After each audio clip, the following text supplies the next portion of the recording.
So hey guys, welcome back to my channel. तो कैसे मैं तो बहुत बढ़िया हूँ। आज मैं आया हूँ अपना नेक्सॉन का रिव्यू करने के लिए, क्योंकि ये टोटल चल चुका है 5000 किलोमीटर। ठीक है, तो मैं सोचा था कि जब 5000 किलोमीटर गाड़ी रनिंग हो जाएगा तो इसका ओनरशिप रिव्यू डालूंगा कि 5000 किलोमीटर के बाद क्या इसका सीन रहता है भाई।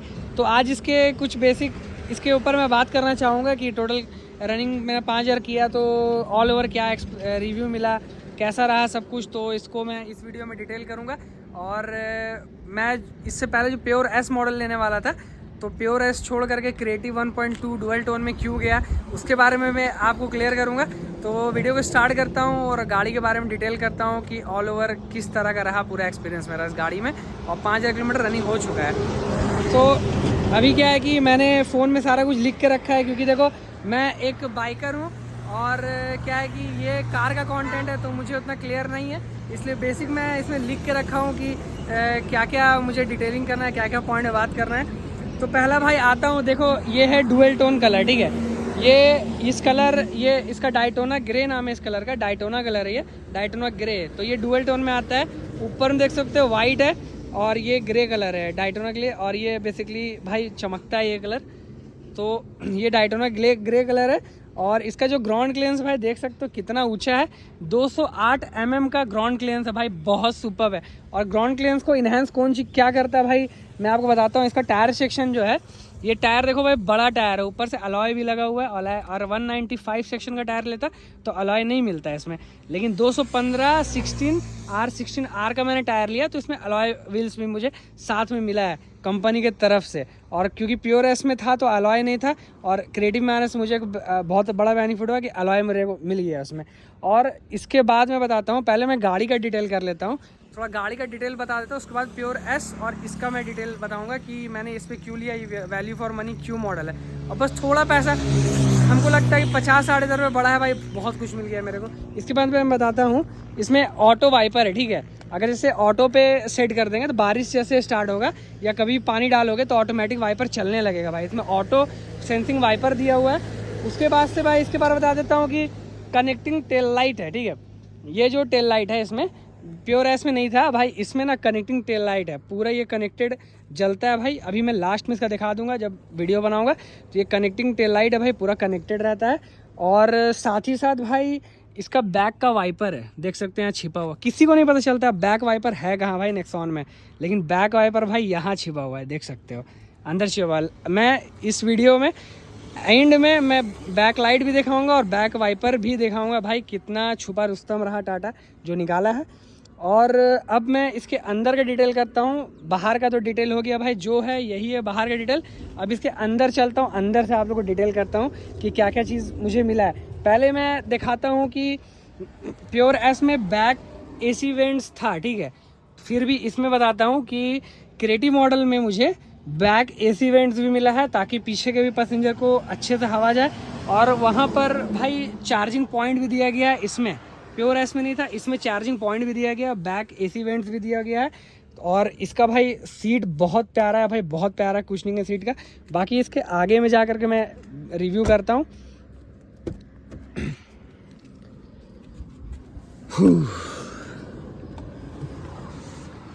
सो गाइज, पहले मैं आपको दिखाता हूँ इसका MID।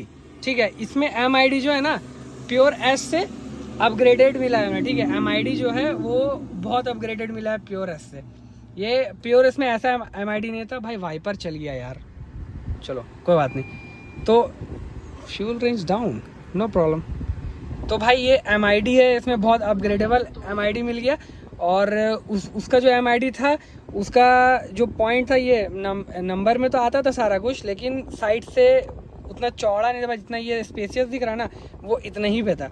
तो ये MID मुझे अपग्रेडेड मिल गया। सेकंड बताता हूँ, इसमें भाई फुल कंट्रोल है, देख सकते हो यहाँ पे स्टीयरिंग पे फुल कंट्रोल दिया हुआ, कॉल उठाने काटने का, म्यूजिक चेंज करने का, म्यूजिक अप डाउन लंफन सारा कुछ है भाई। ये तो MID का है, लेकिन ये चीज़ प्योर एस में नहीं था, ये मेरे को मिला है इसमें, जो कि फुल्ली गाड़ी का कंट्रोल है। और AC को पहले बंद कर लेता हूँ यार। ये जो देख रहे हो ये पूरा टच है। ठीक है, देखो AC ऑन ऑफ करने का, ऑटो ऑफ कर दिया, ये टेम्परेचर अप डाउन करने का, ये फ़ैन का स्पीड है, ये पीछे का डिक्की खोलने का है, बूट खोलने का है। और ये लॉक अनलॉक है गाड़ी का। बाकी ये मैक्स है, आगे का जो ठंड के टाइम पे चलाते हैं वो है, और फॉग के लिए। बाकी ऑल ओवर समझ रहे हो भाई, इसमें पूरा टच मिल गया। प्योर में भी टच था, लेकिन उससे स्टैंडर्ड मॉडल लोगे अगर बेस मॉडल में तो ये चीज़ नहीं मिलेगा, और इस मॉडल में ये फुल्ली टच मिल गया मेरे को, ये एक बेनिफिट हुआ मुझे। और ये जो इसका जो कार प्ले जो है वो वायर्ड है, वायरलेस नहीं है भाई, वायर्ड है, ठीक है। एंड्रॉयड एप्पल वायर्ड है। इसके ऊपर अगर बढ़ोगे, क्रिएटिव का टॉप मॉडल पे जाओगे तो वायरलेस मिल जाएगा, और फेयरलेस का तो बात ही अलग है। और जब क्रिएटिव का आप टॉप मॉडल पे जाओगे तो ये बड़ा डिस्प्ले मिल जाएगा, 9 इंच समथिंग का है डिस्प्ले। ये 7 इंच का है, वो 9 इंच का रहेगा डिस्प्ले में। जब आइएगा तो पुश बटन आपको मिल जाएगा, और उसके नीचे में जिसमें भी रहिएगा उसमें चाबी से स्टार्ट होता है भाई, क्योंकि प्योर एस में पुश बटन नहीं था। उसके बाद से मैं जाता हूँ, मैं ऑटोमेटिक क्लाइमेट कंट्रोल है भाई, ये देख रहे हो ऑटो का ऑप्शन। ये ऑटो का ऑप्शन इस क्रिएटिव के नीचे में कहीं नहीं मिलेगा, ये क्रिएटिव से आपको मिलेगा ऑटोमेटिक क्लाइमेट कंट्रोल। उसके बाद आपको दिखाता हूँ, देख सकते हो सीट, और ये इसको नहीं, हाँ ये सीट अप हो रहा है, देख रहा हूँ मैं, उठ रहा हूँ, और इसको करूँगा तो सीट डाउन होगा, ठीक है, इससे सीट डाउन होगा। अच्छा ये बैक के लिए, ठीक है, ये सीट अप एंड डाउन के लिए भाई, ये सीट है अप डाउन के लिए। मुझे ये बेनिफिट हो गया प्योर ना लेके मुझे ये बेनिफिट हो गया। उसके बाद भाई 8 एयर बैग है, बताता हूँ। 1 एयर बैग, 2 एयर बैग, और पीछे देखो वहाँ 3 एयर बैग, ठीक है, 3 एयर बैग हो गया। और एक यहाँ पर देख सकते हो, यहाँ 4 एयर बैग, ठीक है।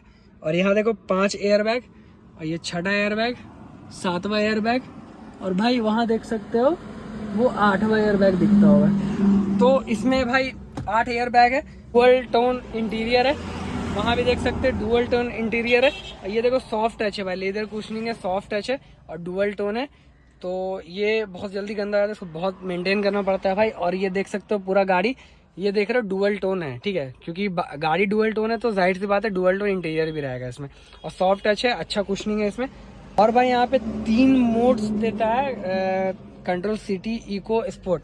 देखो भाई वहाँ पे दिख रहा है सिटी पे हूँ मैं, और यहाँ से मैं इसको घुमा दूंगा, स्पोर्ट ड्राइव मोड एक्टिवेटेड। और उसके बाद भाई यहाँ इसको अगर एक बार और घुमा दूंगा, इकोनॉमी ड्राइव मोड एक्टिवेटेड।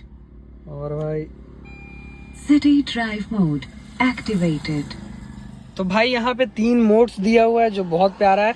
और कभी भी जैसे मैं गाड़ी चलाता हूँ और किसी को ओवरटेक करना है, और मैं इको पे रहता हूँ, ठीक है, और इको, सिटी और स्पोर्ट्स का भी मैं अभी डिटेल करूँगा आपको बाहर निकल के। तो जैसे कि मैं इको मोड पे चलता हूँ रास्ते में, और इको मोड पे अगर मान ली मुझे ओवरटेक करना है और आगे से कोई गाड़ी आ रहा है, सिंगल लेन पे हो या फिर डबल मतलब 4 लेन पे भी हूँ, तो जल्दी ओवरटेक करना है तो यहाँ पे हाथ जाता है, स्पोर्ट्स में लगाता हूँ, और सेम एक्सेलेरेशन पे ही गाड़ी इतना स्पीड खींचता है कि इसको धड़ाक से ओवरटेक कर लेता हूँ, ठीक है। तो इसका बहुत बड़ा बेनिफिट है, लेकिन इसको हर वक्त मैं नहीं यूज़ करता हूँ, क्योंकि स्पोर्ट्स मोड पे तीसरा ही मोड पे 120 का स्पीड पकड़ लेता है, बहुत पिकअप है भाई, ठीक है। तो उतना पिकअप पे मेरे को चलना नहीं होता है, क्योंकि माइलेज भी निकालना पड़ता है। अभी मैं पूरा टाउन में फंस करके आ रहा हूँ, और ये मेरे पहले का रनिंग है, फिर भी 1600 कर रहा है, लेकिन यही ये टाउन पूरा टाउन वाउन सब का मिला के रनिंग है, तब 1600 कर रहा है। बाकी अगर सिर्फ हाईवे पे चलूंगा तो ये तुमको ना 20 दिखेगा, 20 से 22 दिखेगा भाई, मतलब 22 छोड़ो भाई, 20 तो तुमको देगा ही देगा, एकदम इजीली 20 देगा तुमको। लेकिन इको पे चलना होगा और हाफ पैडल लेके चलना होगा, पैडल पे ज़्यादा पुश नहीं करना होगा, ठीक है। और सिटी पे भी 16, 17, 18 हाईवे, 16, 17 हाईवे पे निकाल देता है। स्पोर्ट्स में छोड़ो भाई 11, 12 का देगा, चाहे स्पोर्ट्स में किसी पे भी चलो, ठीक है। गाइस इसमें एक चीज़ मैं दिखाना भूल गया था, इसमें ना TPMS भी है, टायर प्रेशर मॉनिटर। तो मैं दिखाता हूँ यहाँ से, जैसे कि ये मैं गया, जूम करता हूँ, ये ट्रिप भी, इसको बैक किया, ट्रिप में गया, यहाँ पे व्हीकल इन्फॉर्मेशन देखो भाई, TPMS है। और इसके साथ साथ अगर पंचर होता है तो पंचर मॉनिटर भी शो करता है, पंचर होगा तो पंचर का भी शो करेगा। तो TPMS भाई ये चीज़ भी बहुत तगड़ा लगा इस गाड़ी में मुझे, और इस रेंज में क्रेडिट से चालू होता है TPMS। तो सबसे मेन चीज़ भाई, इसमें 4 स्पीकर लगा हुआ है, 2 ट्विटर लगा हुआ है, ठीक है। तो जिसका ना साउंड क्वालिटी जो है ना बहुत इन्हेंस हो जाता है, मतलब साउंड क्वालिटी बहुत तगड़ा हो जाता है। 4 स्पीकर लगा हुआ है, फ्रंट में 2 ट्विटर लगा हुआ है, तो इससे इसका साउंड क्वालिटी पूरा इन्हांस हो जाता है, बहुत तगड़ा बेस निकलता है भाई, सॉन्ग बजता है। तो अभी मैं सॉन्ग सुना सकता था, लेकिन यूट्यूब में एक बहुत गंदा चीज़ है भाई, कॉपीराइट लगने का, तो कॉपीराइट नहीं लगाना चाहता। अब जाइए पीछे से दिखाइएगा तो कनेक्टिंग टेल लाइट, और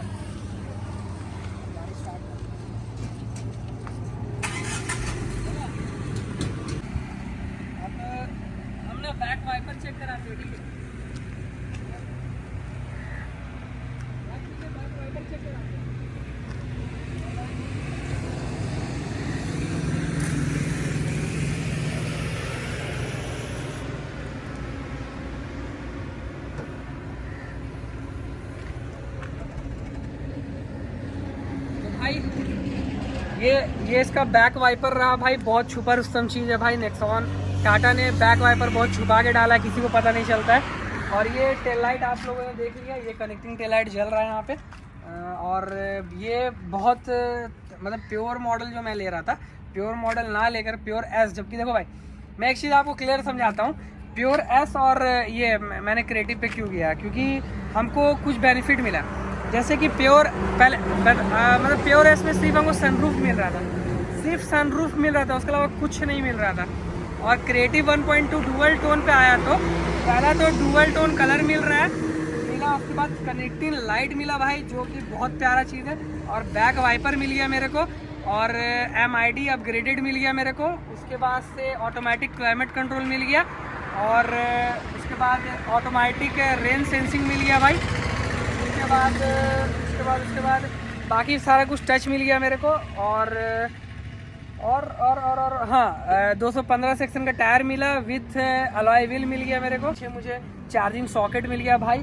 सिर्फ एक सनरूफ को छोड़ा तो इतना कुछ मिला भाई, सिर्फ सनरूफ को छोड़ा तो भाई भाड़ में गया। सनरूफ से लोड नहीं है मेरे को इतना सारा फीचर मिल गया, काफ़ी है। और गाइज प्योर मॉडल को छोड़ने के बाद ये क्रिएटिव लेने से क्या बेनिफिट हुआ मैं बताता हूँ।